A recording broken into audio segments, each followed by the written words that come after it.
Assalamualaikum warahmatullahi wabarakatuh. Bismillahirrahmanirrahim. Alhamdulillahi rabbil alamin. Wassalatu wassalamu ala ashrafil anbiya'i wal mursalin Sayyidina Muhammadin wa ala alihi wa ashabihil mujahidin at-tahirin, amma ba'du. Saudara hadirin yang berbahagia, yang akan kita bicarakan pada kesempatan ini, bagaimana cinta Rasul kepada umatnya. Bukti pertama bahwa beliau cinta kepada kita. Saudara-saudara, menurut ukuran zaman sekarang, Rasulullah itu pan hidupnya miskin. Malahan ada satu doa yang sering beliau baca. Ini kalau doa ini saya kasih saudara-saudara, kira-kira mau diamalin nggak? Kalau saya terus terang belum mau. Doanya begini, dan ini sering Rasul baca. Allahumma ahyini miskinan wa tawaffani miskinan wa hasyirni yaumal qiyamah fi zumratil masakin. Ya Allah, hidupkan saya dalam keadaan miskin, matikan saya dalam keadaan miskin, dan kumpulkan saya di akhirat nanti bersama golongan orang-orang miskin. Yang tadi sudah kadang bilang mau diamalin ini ya. Saya sudah bilang tadi saya belum, tapi mau. Kita baca dalam sejarah beliau itu rumahnya kecil. Tidurnya di atas pelepah daun kurma, kadang-kadang sampai berbekas di pipinya. Sarapan paginya seteguk air zam-zam, sepotong roti, kadang 3 butir kurma. Di tengah kemiskinannya Allah pernah menantang beliau dengan kata, wala sawfa yu'tika rabbuka fatarda. Ada nggak tuh di Quran? Ada. Surah apa? Pokoknya Quran dah ya. Wala sawfa yu'tika rabbuka fatarda. Allah akan memberikan kepadamu wahai Muhammad apa saja yang menyenangkan hatimu. Apa yang kamu mau, ngomong saja, Allah berikan. Jikalau engkau Muhammad kepengen kekuasaan yang luas, kami angkat kau menjadi raja di raja, menjadi king of king, istilah kerennya. Jikalau kamu kepengen kaya Muhammad, itu Jabal Uhud sanggup menjadi bukit emas. Sehingga itu di dalam Barzanji diceritakan, warawadathul jibalu bi an takuna lahu zahaban fa'aba. Jabal Uhud menawarkan diri menjadi bukit emas, tetapi Nabi menolak. Jikalau engkau wahai Muhammad kepingin wanita cantik, bilang saja anak siapa. Ditawarkan semacam ini, beliau menjawab, idzan ya Rabb la arda wa wahidun min ummati finnar. Kalau memang demikian ya Allah, apapun saja yang diberikan kepada saya, berikanlah saya kekuasaan yang luas, berikan saya emas sebesar Jabal Uhud, berikan saya kekayaan yang tak ternilai sekalipun, seluruhnya tidak akan sanggup menyenangkan hati saya selama saya dengar masih ada satu saja umat saya yang masuk ke dalam neraka. Ternyata di tengah kemiskinannya, tawaran harta tidak menggiurkan beliau. Tawaran kekuasaan tidak menggiurkan beliau. Yang difikirkan siang malam adalah keselamatan kita umatnya ini. Cuma kadang-kadang kita umatnya yang dipikirin ini seperti pepatah, ada itu pepatah Prancis, balung-balung langka dagingnya, ditulung-tulung langka elinge. Saudara tentu tahu artinya itu, tidak usah saya terjemahkan. Bukti pertama. Bukti yang kedua, ketika turun perintah hijrah, ketika itu posisi umat Islam di Mekah sudah sangat terpepet. Sebagian sahabat sudah mengusulkan kita hijrah saja ya Rasul, hijrah si hijrah, tapi ini komando belum turun. Sebab kita tahu kebijaksanaan apapun yang beliau ambil tentu menunggu wahyu. Wa ma yantiqu 'anil hawa in huwa illa wahyu yuha. Nah, lantas ketika benar-benar turun itu perintah hijrah, beliau pidato di depan para sahabat, saudara-saudara, perintah hijrah sudah turun. Berangkatlah tuan-tuan lebih dulu ke Madinah. Lalu Anda sendiri kapan ya Rasul? Saya belakangan. Kenapa mesti belakangan?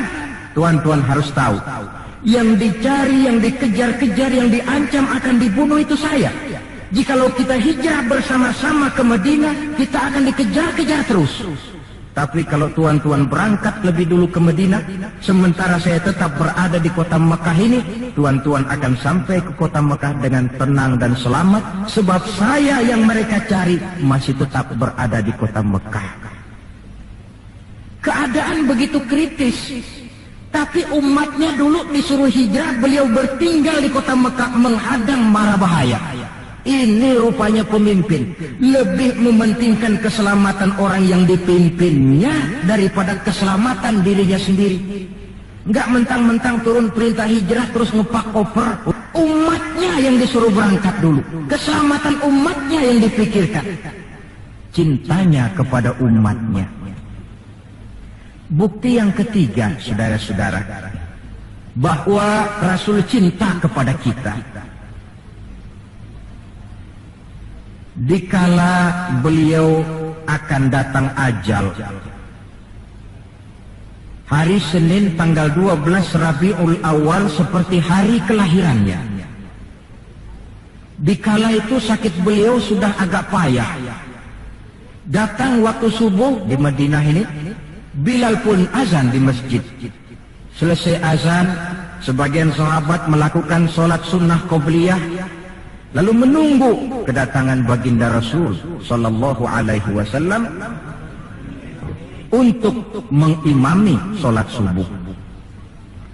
Lantaran ditunggu lama tidak datang, akhirnya Bilal diutus menjemput baginda Rasul. Ketika sampai di rumah, beliau berkata, Bilal, sakitku sudah agak payah ini. Rasa-rasanya tak kuat lagi aku jadi imam. Kau kembalilah ke masjid, sampaikan ini kepada semua sahabat dan minta kesediaan Abu Bakar menjadi imam.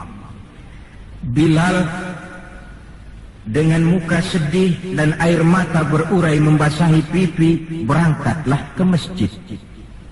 Saudara-saudara, baginda Rasul sudah tidak kuat lagi mengimami sholat. Beliau perintah Abu Bakar untuk menjadi imam. Kata Abu Bakar, saya tidak mau jadi imam kalau baginda Rasul masih hidup. Ini termasuk akhlak, etika para sahabat. Akhirnya satu masjid nangis semua. Sholat subuh belum nangis. Sampai tangisan itu kedengaran ke rumah Nabi. Beliau berkata kepada putrinya Fatimah, coba kau lihat kenapa orang di masjid nangis. Setelah Fatimah kembali lapor, Abah, mereka sedih karena sadar bahwa saat berpisah sudah hampir datang. Kalau begitu, suruhlah Bilal kemari. Datang Bilal, dipapah Rasul berangkat juga ke masjid mengimami sholat. Sholatnya ringkas karena beliau sakit. Dan memang beliau juga mengajarkan, idza amma ahadukumun nas falyukhaffif. Kalau kamu jadi imam, ringankan sholatmu. Kalau jadi imam, jangan panjang-panjang. Sebab apa? Di belakang kamu, yang jadi makmum itu orangnya tidak sama semua.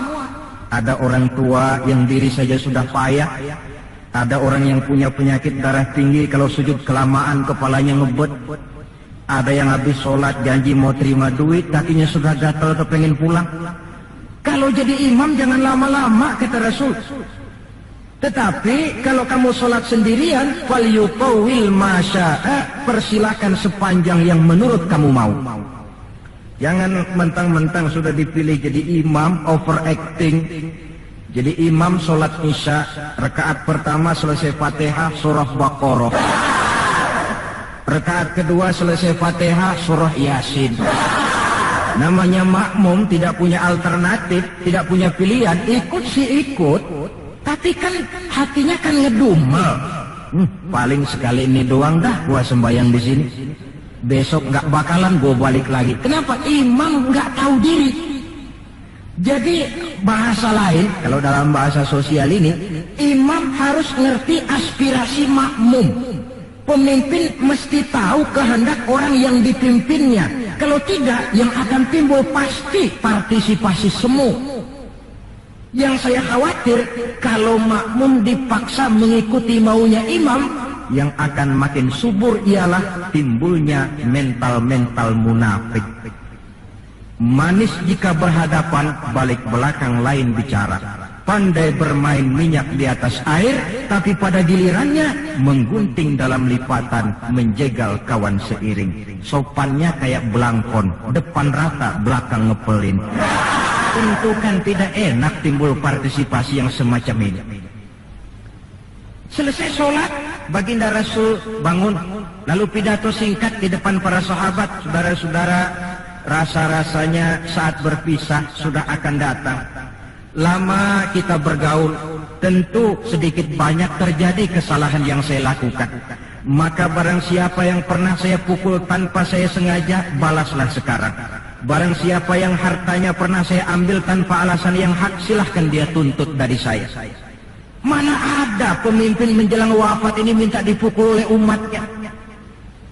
Hening suasana, sahabat terpekur semua, berurai air mata.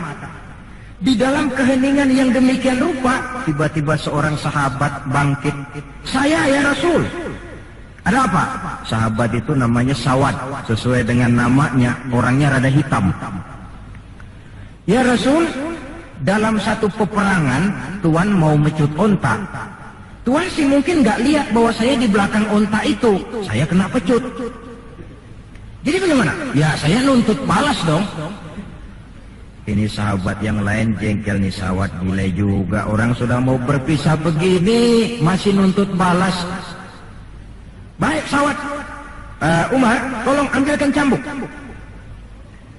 Sayyidina Umar sambil nyerahin cambuk. Sawad, kalau bahasa kita, gua talangin aja dah. Gak usah Rasul, saya saja yang kau cambuk. Kata Nabi Umar, biar dia kena cambuk saya, biar dia balas saya. Silakan Sawad. Ya Rasul, apa lagi? Waktu saya kena cambuk Tuan, saya nggak pakai baju. Jadi biar seri dong. Tuan juga bukalah baju Tuan. Baik, Rasul buka bajunya. Ketika baju sudah dibuka, Sawad buang cambuk itu. Dia berlari merangkul badan Rasul seerat-eratnya. Sampai sebagian sahabat makin bingung. Ini apa maunya Sawad? Ya Rasulullah, saya tahu sebentar lagi kita akan berpisah. Saya tidak tahu apa di akhirat nanti kita bisa kumpul. Kalau saya untung masuk surga, mungkin kelas saya di surga lain dengan kelas Tuan. Itu kalau saya ke surga. Kalau saya nggak ke surga, sudah terang kita nggak akan ketemu. Maka sebelum saya berpisah dengan Tuan, saya kepengen kulit badan saya yang hina ini bersentuhan dengan kulit badan Tuan yang mulia. Kalau saya nggak akal-akalin begitu, Tuan nggak bakalan buka baju katanya. Oh, rupanya itu yang dimaui Sawad. Sehingga Rasul dalam keharuannya beliau berkata, siapa yang ingin melihat contoh salah seorang penduduk surga, lihatlah Sawad ini, karena dia cinta benar kepada saya. Setelah itu beliau kembali ke rumahnya, berkata kepada putrinya Fatimah, kalau ada tamu bilang Abah sudah tidak bisa terima tamu. Baik Abah. Sementara Allah memerintahkan malaikat maut datang, malaikat maut turun kau ke alam, ambil roh kekasihku Muhammad. Turun malaikat maut dalam bentuk manusia. Ketuk pintu, keluarlah Fatimah putri baginda Nabi. Tuan, maaf saja, ayah tidak terima tamu. Katakan, saya yang datang. Melihat roman muka orang ini, Fatimah gemetar seluruh badannya, lalu kembali kepada ayahnya. Ayah, ada tamu. Saya bilang ayah tidak terima tamu. Dia malah berkata, katakan saya yang datang. Melihat roman mukanya, gemetar seluruh tubuh saya. Hebat orang ini. Siapa sih ayah? Baginda senyum. Fatimah, kau tahu siapa yang datang? Tidak tahu ayah. Yang datang itu Fat, hadimul lazzat wa qati'us syahawat. Yang datang itu Fat, dialah yang menghancurkan seluruh kesenangan dunia. Dia yang memisahkan kita dengan semua yang kita cintai. Yang datang itu malaikat maut Fat. Suruh dia masuk. Ketika malaikat maut masuk, ya malaikat maut sudah datang saatnya. Ya Muhammad. Aina Jibril, malaikat Jibril di mana? Sebentar lagi dia datang. Ketika turun malaikat Jibril, baginda Nabi bertanya, "Akhbirni ya Jibril, ma li indallahi minal karamah." Wahai Jibril, tolong beritahu saya. Kalau sebentar saya menghadap Allah, kehormatan apa yang diberikan Allah kepada saya? Tidak usah khawatir Muhammad, kata malaikat Jibril. Inna abwabas sama qad futihat wal malaikatu saffu sufufan yantaziruna li ruhik. Pintu langit sudah dibuka. Malaikat sudah berbaris menunggu kedatangan rohmu yang suci. Alhamdulillah. Kalau itu saya ya? Iya. Kalau umat saya bagaimana Jibril? Umat saya. Umatmu? Iya. Umatmu juga jangan khawatir Muhammad. Allah sudah memberikan fasilitas, kata Allah, inni haramtul jannata ala sairil umam hatta tadkhulaha ummatuka. Surga ku haramkan buat seluruh umat kecuali kalau umatmu Muhammad sudah masuk ke dalamnya. Ini fasilitas. Jadi sungguh pun kita umat terbelakang menurut abjad, tapi disuruh diberi fasilitas masuk surga lebih dahulu ketimbang umat-umat yang lain. Alhamdulillah, kalau begitu legalah saya, kata Nabi. Mari malaikat maut persilahkan, saya ikhlas. Lalu diambillah ruh beliau perlahan-lahan, naik ruh itu ke lutut, ke pusat, ke dada, sampai ruh di tenggorokan. Fatimah dekatkan telinganya ke bibir ayahandanya yang mulia itu. Suara terakhir yang sempat direkam oleh Sayyidatuna Fatimah, bisikan terakhir menjelang wafat, 3 kalimat. As-salat, as-salat, an-nisa, ittaqun nisa, ummati, ummati. Dengan kalimat itu beliau kembali menghadap Allah. Solat, jaga solat. Wanita, lindungi kaum wanita. Umatku, umatku. Itu kalimat terakhir yang beliau ucapkan. Kita umatnya yang disebut. Manalah di dunia ini pemimpin yang sempat nyebut umatnya dikala mau ajal. Napoleon Bonaparte, singa daratan Eropa, luas kekuasaannya, dikala mau wafat dia tidak sempat nyebut bangsanya, bangsa Perancis. Yang sering dia sebut Margaret Josephine, Margaret Josephine, gacoannya. Adolf Hitler, gagah perkasa, dikala hari-hari akhir kejayaannya, dia tidak nyebut Jerman. Dia tidak nyebut suku bangsa Arya yang dia agul-agulkan. Yang banyak dia sebut Eva Braun, Eva Braun. Sebagaimana Julius Caesar pun menyebut Cleopatra. Adapun baginda Rasul di akhir hayatnya tidak beliau nyebut bangsa Arab. Tidak anaknya, tidak istrinya, tidak sahabat dan orang-orang yang dekat dengan beliau. Tetapi yang disebut kita umatnya. Pada detik-detik terakhir daripada kehidupan beliau. 3. Bukti yang keempat bahwa beliau cinta betul kepada kita umatnya. Nanti di akhirat. Nanti di akhirat. Setelah Allah mematikan semua yang bernama hidup, maka yang pertama kali dihidupkan kembali pada kehidupan itu para malaikat. Setelah malaikat dihidupkan kembali, maka Allah memberikan tugas kepada para malaikat, katakanlah semacam panitia akhirat. Nah, malaikat Malik, siapkan itu neraka.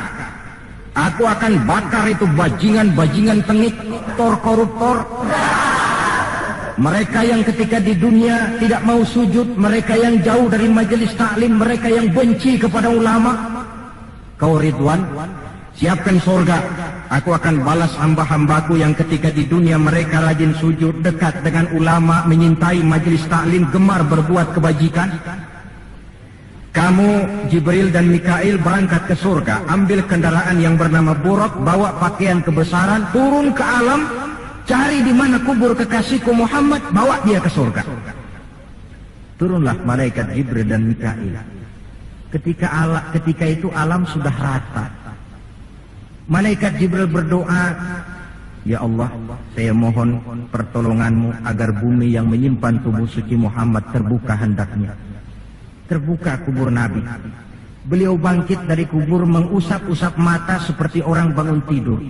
Tengok kanan, malaikat Jibril. Tengok kiri, malaikat Mikail. Lalu beliau bertanya, ayu yaumin hadza ya Jibril? Ini hari apa ya Jibril? Kata malaikat Jibril, ya Muhammad, hadza ma wa'ada ar-Rahman. Inilah hari yang dijanjikan Allah. Ini hari kiamat, Muhammad. Kiamat. Ya Jibril, jikalau ini memang hari kiamat, aina tarakta ummati? Kalau ini memang hari kiamat, Jibril, umat saya di mana? Kita yang ditanya. Bangun dari kubur, tahu kalau itu hari kiamat, pertanyaan pertama, umat saya di mana? Malaikat Jibril menjawab, ya Muhammad, tidak ada orang yang dibangkitkan sebelum kamu. Kaulah orang pertama. Lalu bagaimana sekarang? Kita ke surga. Perintah Allah, perintah Allah.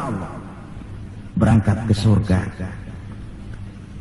Setelah di surga, beliau seperti orang bingung.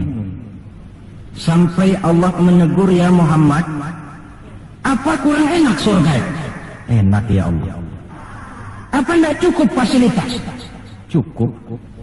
Kenapa kamu seperti orang tidak betah? Saya mikir umat saya ya Allah. Iya, saya sudah enak-enak duduk di kursi empuk. Umat saya bagaimana umat saya? Jadi mau kamu bagaimana? Saya minta izin ya Allah, mau keluar dulu, mau tengok saya punya umat. Sudah di surga, permisi keluar mau tengokin umatnya. Dikala kita umatnya lewat di atas sirat, beliau angkat kedua tangan seraya berdoa, Allahumma sallim sallim. Ya Allah, selamatkan umatku yang sedang lewat di atas sirat, selamatkan ya Allah. Dari dunia sampai akhirat beliau cinta kepada kita. Dari dunia sampai akhirat beliau bela kita. Betapa pemimpin semacam ini tidak kita cintai.